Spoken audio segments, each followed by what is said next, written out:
Hello friends, I am Aditi. Welcome to my channel Library Mouse. Today I am going to read a book, How to Develop Self-Confidence and Influence People by Public Speaking by Dale Carnegie. This book contains 12 chapters, so let's continue with chapter 4.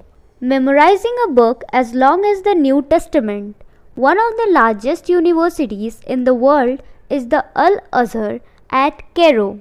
It is a Mohammedan institution with 21,000 students. The entrance examination requires every applicant to repeat the Quran from memory. The Quran is about as long as the New Testament, and 3 days are required to recite it. The Chinese students, or study boys as they are called, have to memorize some of the religious and classical books of China. How are these Arab and Chinese students able to perform these apparently prodigious feats of memory? By repetition, the second natural law of remembering. You can memorize an almost endless amount of material if you will repeat it often enough. Go over the knowledge you want to remember. Use it, apply it. Employ the new word in your conversation. Call the stranger by his name if you want to remember it. Talk over in conversation the point you want to make in your public addresses. The knowledge that is used tends to stick. The kind of repetition that counts. But the mere blind, mechanical going over a thing by rote is not enough. Intelligent repetition. Repetition done in accordance with certain well-established traits of the mind. That is what we must have.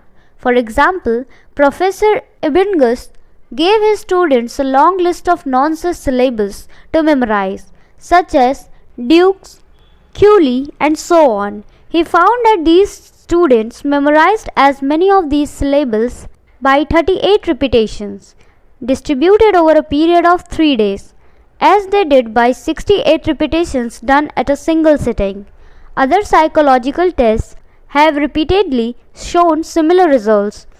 That is a very significant discovery about the working of our memories.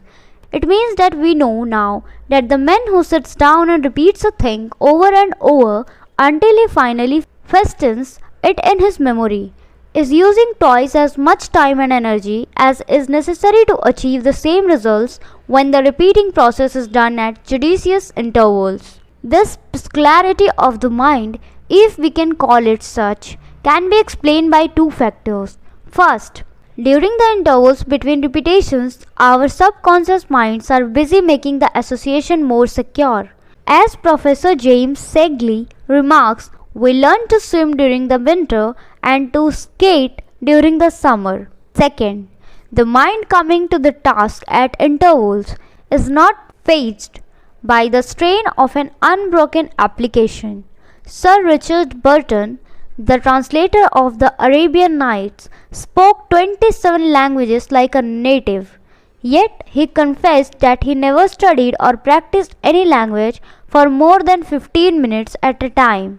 For after that, the brain lost its freshness. Surely now, in the face of these facts, no man who prides himself on his common sense will delay the preparation of a talk until the night before it is to be given.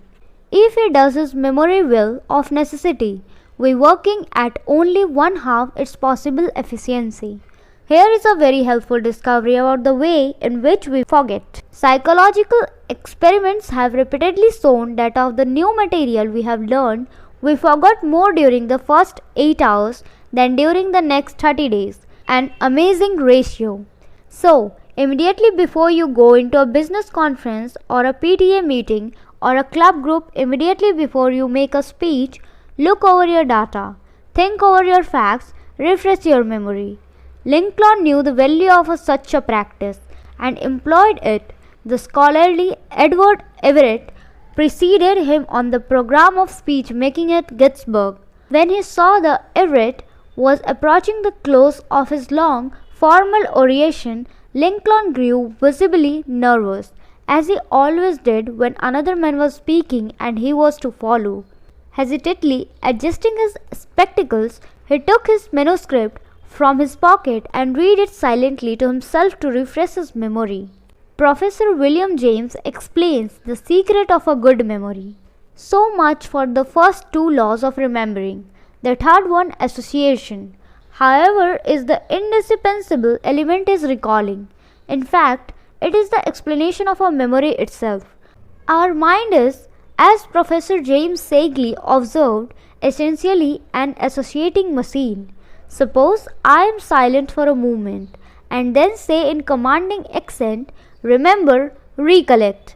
Does your faculty of memory obey the order and reproduce any definite image from your past? Certainly not. It stands staring into vacancy and asking, what kind of thing do you wish me to remember? It needs, in short, a cue.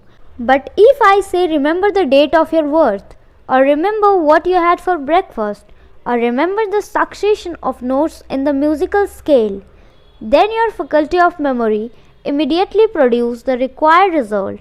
The cue determines its vast set of potentialities towards a particular point. And if you now look to see how this happens, you immediately perceive that cue is something contagiously associated with the thing recalled. The words date of my birth have an ingrained association with a particular number, month, and year. The words breakfast this morning cut off all other lines of recall except those which lead to coffee and bacon and eggs. The words musical scale are inveterate mental neighbors of do, re, mi, fa, sol, la, si, do. The laws of association grow in fact, all the trains of our thinking which are not interrupted by sensations breaking on us from without. Whatever appears in the mind must be introduced, and when introduced, it is as the associate of something already there. This is as true of what you are recollecting as it is of something else you think of. An educated memory depends upon an organized system of association, and its goodness depends on two of their peculiarities. First, on the persistency of the association, and second, on the number. The secret of a good memory is thus the secret of forming diverse and multiple associations with every fact we care to retain. But this forming of association with a fact, what is it but thinking about the fact as much as possible?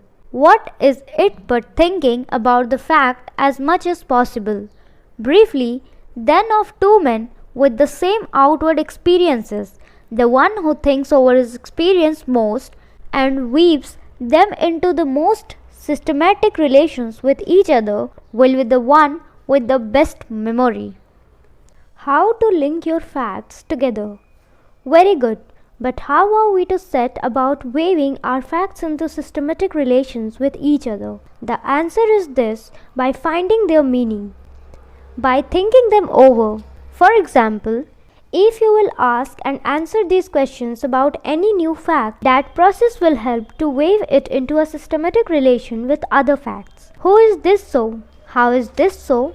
When is it so? Where is it so? Who said it is so?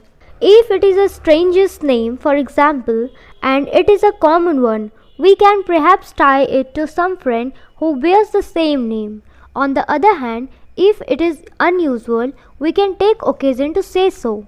This often leads the stranger to talk about his name. For example, while writing this chapter, I introduced to a Mrs. Soter. I requested her to spell the name and remarked upon its unusualness. Yes, she replied, it is very uncommon. It is a Greek word meaning the Savior. Then she told me about her husband's people who had come from Athens and of the high positions they had held in the government there.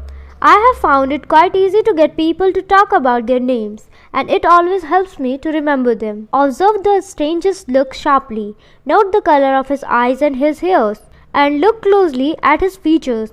Note how he is dressed. Listen to his manners of talking. Get a clear, keen, vivid impressions of his looks and personality, and associate these with his name. The next time these sharp impressions return to your mind, they will help bring the name with them. Haven't you had the experience when meeting a man for the second or third time of discovering that although you could remember his business or profession, you could not recall his name. The reason is this: a man's business is something definite and concrete.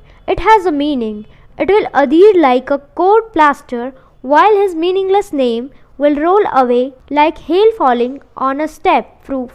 Consequently, to make sure of your ability to recall a man's name, fashion a phrase about it that will tie it up to his business. There can be no doubt whatever about the efficiency of this method. For example, 20 men, strangers to one another, recently met in the Penn Athletic Club of Philadelphia. Each man was asked to rise, announce his name and business. A phrase was then manufactured to connect the two, and within a few minutes, each person present could repeat the name of every other individual in the room. Many meetings later, neither the names nor business were forgotten, for they were linked together. They adhered. Here are the first few names in alphabetical order from that group, and here are the crude phrases that were used to tie the name to the business. Mr. G.B. Albert, sand business. Sand makes all right. Mr. J.W. Wales, asphalt. Use asphalt and pay less.